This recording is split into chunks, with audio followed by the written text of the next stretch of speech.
How to add Gmail account on your iPhone 17 Pro Max series. For that, open setting,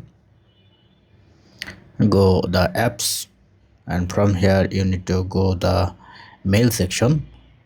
Go mail. Here you can see the mail account. Press on add account.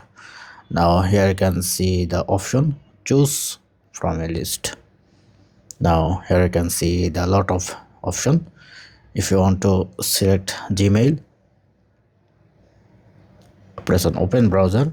Now you have to log in with your already have a email and password saved to iCloud.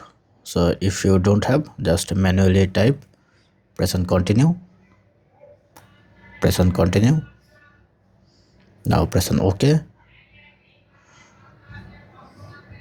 Now go back, and under Gmail section you already see my email is already add.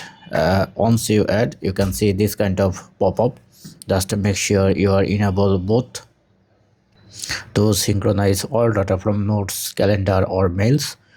And once done, go back and go the mail apps, mail, these apps. If you go to these apps, you can see all of your messages here. And if you want to check your Yahoo message or Gmail message separately, then just download Gmail or Yahoo Mail. I already download Gmail. Then here you can see you able to see your Gmail message as well. That's it. Thank you. Have a good day.